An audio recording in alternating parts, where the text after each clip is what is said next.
আসসালামু আলাইকুম প্রিয় দর্শক।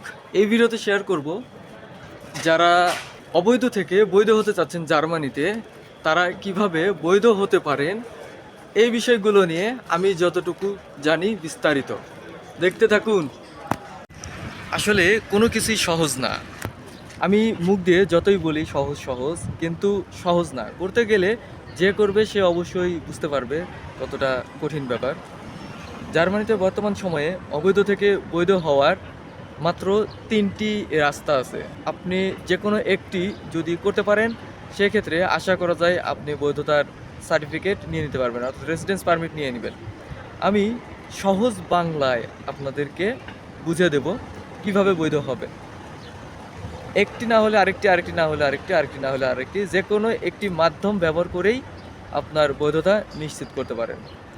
সর্বপ্রথম, যেহেতু আপনি অবৈধভাবে জার্মানিতে অবস্থান করছেন, আপনাকে অবশ্যই অ্যাজাইলাম আবেদন করতে হবে। সর্বপ্রথম কাজই এটা।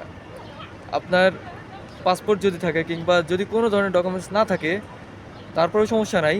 প্রথমে অ্যাজাইলাম আবেদন করলেন। অ্যাজাইলাম যদি আপনার টিকে যায়, অর্থাৎ আপনি যদি অ্যাজাইলামে সাকসেস হয়ে যান, সেক্ষেত্রে বৈধ হয়ে গেলেন। বর্তমান সময়ে বাংলাদেশিদের জন্য অ্যাজাইলাম সাকসেস হওয়ার হারটা খুবই কম। আপনাকে ছোট্ট একটি কথার মাধ্যমেই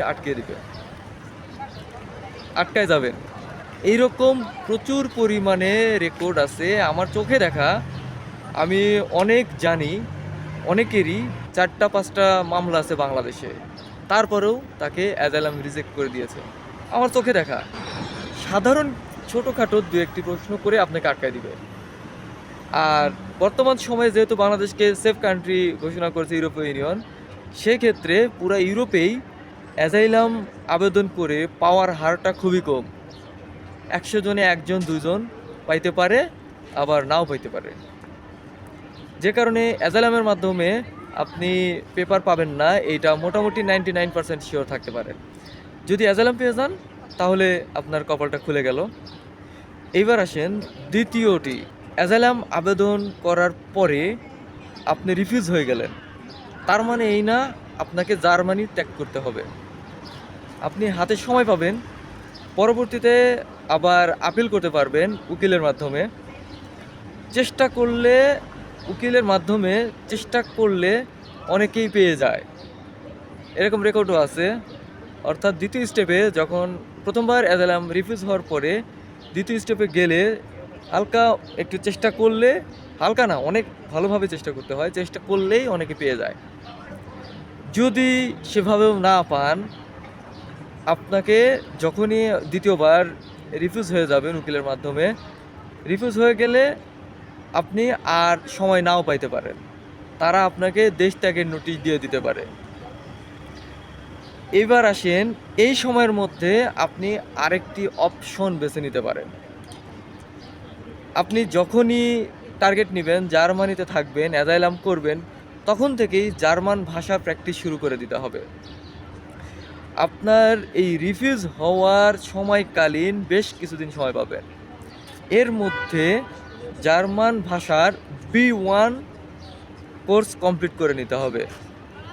যদি B1 কোনোভাবে কমপ্লিট করতে পারেন, আপনার স্পিকিং স্কিলটা যদি বেড়ে যায় জার্মান ল্যাঙ্গুয়েজের উপরে, সেক্ষেত্রে আপনি নিশ্চিত থাকেন জার্মানিতে থাকছেন। জার্মান গভর্নমেন্ট এমন সুন্দর সিস্টেম করে রাখছে, যারা অ্যাজাইলাম আবেদন করেও রিফিউজ হয়ে যাবে, চেষ্টা করবে, তারাও যেন থাকতে পারে, এরকম একটি ব্যবস্থা করে রাখছে। সেটা কি? আপনি B1 কোর্স কমপ্লিট করার পরে সামান্য একটু খুঁজলে দেখবেন প্রচুর পরিমাণে হাউস বিল্ডিংয়ের ব্যবস্থা করে রাখছে জার্মান গভর্নমেন্ট। অর্থাৎ যে কোনো একটি বিষয়ের উপরে ট্রেনিং, আমাদের দেশে যেমন কারিগরি ট্রেনিংয়ের ব্যবস্থা আছে, জার্মান গভর্নমেন্ট বিভিন্ন প্রতিষ্ঠানেও এই রকম সুযোগ করে দিয়ে রাখছে। আপনি যে কোনো একটি হাউস বিল্ডিং নিয়ে নিতে পারলেই আপনার রেসিডেন্স পারমিট আর কেউ আটকাতে পারবে না। হাউস বিল্ডিং 2 বছর 3 বছর হতে পারে। 3 বছর পরে হাউস বিল্ডিংয়ের একটি পরীক্ষা হবে, সেটি পাস করলে আপনাকে রেসিডেন্স কার্ড দিয়ে দিবে। বেশিরভাগই হাউস বিল্ডিংগুলো 3 বছরের হয়ে থাকে। এই হাউস বিল্ডিং চলাকালীনও কিন্তু বেতন পাবেন। তার মানে আপনি যদি জার্মানিতে প্রবেশ করার পরেই মেইন টার্গেট হিসেবে নেন ভাষাকে, সেক্ষেত্রে আপনি নিশ্চিত হয়ে যাচ্ছেন আপনার রেসিডেন্স পারমিটের ব্যাপারে। আরেকটি আছে বিবাহ। আপনি যদি কোনো জার্মান রেসিডেন্স পারমিটওয়ালা, জার্মান পাসপোর্টওয়ালা কাউকে বিয়ে করতে পারেন, সেক্ষেত্রে তার মাধ্যম দিয়ে জার্মানিতে সেটেল হয়ে যেতে পারবেন। তবে মাথায় রাখবেন এই বিষয়টা একটু কঠিন। অনেকে চিন্তা করতে পারেন তাহলে কন্ট্যাক্ট ম্যারেজ করলেই তো হয়। বর্তমান সময়ে জার্মান গভর্নমেন্ট এইরকম অনেক কিছু বুঝে গেছে। শুধু জার্মান না, ম্যাক্সিমাম ইউরোপীয় ইউনিয়নের দেশগুলোই বুঝে গেছে এটা নিয়েও বিজনেস হয়। তাই আপনাকে পর্যাপ্ত পরিমাণে প্রমাণ দিতে হবে আপনি বিয়ে করেছেন, ঠিক আছে, আপনি যে সংসার করছেন তারও অনেক প্রমাণ দিতে হবে। ছবি দিতে হয়, মাঝে মাঝে সরাসরি আপনারা যে বাসায় থাকছেন সেই বাসাতেও অনেক সময় হঠাৎ করেই চলে যাবে গভর্নমেন্ট থেকে পর্যবেক্ষণের জন্য। সো এই বিষয়টাও একটু কঠিন। সবচাইতে সহজ বিষয়টা হলো আপনাকে জার্মান ভাষা শিখে B1 সার্টিফিকেট নিয়ে হাউস বিল্ডিংয়ে ঢুকে যাওয়া। এবং আমার মতে এই একটি অপশনই আছে, সহজ অপশন, যেটা বর্তমান সময়ে আমাদের দেশীয়রা কিংবা বিভিন্ন দেশের অভিবাসীরা যারা অ্যাজাইলাম আবেদন করছেন তারা এইভাবে তাদের ডকুমেন্টসগুলো করছেন। অনেকেই আছেন, অনেকেই বলেন 6-7 মাসের মধ্যেই তারা ভাষা কোর্স কমপ্লিট করে হাউস বিল্ডিংয়ে ঢুকে যেতে পারছেন। হ্যাঁ, আপনার ব্রেন যদি একদম ক্লিয়ার থাকে, আপনার যদি শেখার মতো মন মানসিকতা থাকে, সেক্ষেত্রে 6-7 মাসই যথেষ্ট। চেষ্টা করবেন আপনি যতদিন আপিল করে থাকতে পারছেন, অ্যাজাইলাম আবেদন করে পরবর্তীতে আপিল করে থাকতে পারছেন, ততদিন পর্যন্ত আপনার ভাষার লেভেলটি যেন কমপ্লিট করে নিতে পারেন।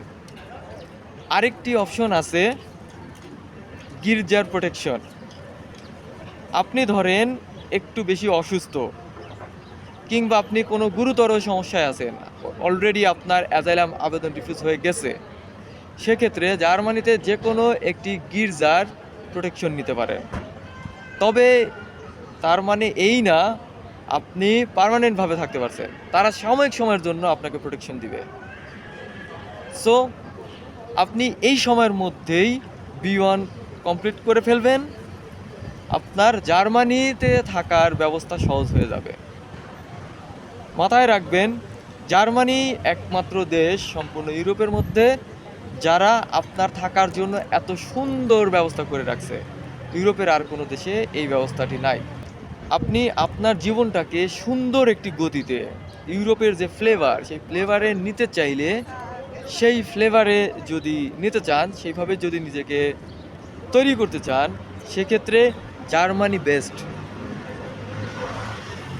ওকে প্রিয় দর্শক, ভিডিওটি ভালো লাগলে অবশ্যই লাইক দিয়ে রাখবেন। এছাড়াও আমার চ্যানেলের আজই প্রথম ভিউয়ার্স হয়ে থাকলে চ্যানেলটি সাবস্ক্রাইব করে আমাকে সহযোগিতা করবেন। অনেকেই আমার সঙ্গে কথা বলতে চান, এই ভিডিওর ডেসক্রিপশনে টেলিগ্রাম গ্রুপের লিঙ্ক দেওয়া আছে, সেখানে জয়েন হয়ে মেসেজ দিতে পারেন। যদি কথা বলার প্রয়োজন হয় সেক্ষেত্রে ছোট্ট একটি সিস্টেম দেওয়া আছে, সেটি ফলো করে আমার সঙ্গে কথাও বলে নিতে পারেন। সময়ের স্বল্পতার কারণে প্রচুর পরিমাণে তথ্য দিতে পারছি না, এর জন্য দুঃখিত। যদি কারো ইমার্জেন্সি প্রয়োজন হয় সিস্টেম তো বলেই দিলাম। ভালো থাকবেন, দেখা হবে আবার নতুন কোনো সময় নতুন কোনো ভিডিও নিয়ে। আল্লাহ হাফেজ।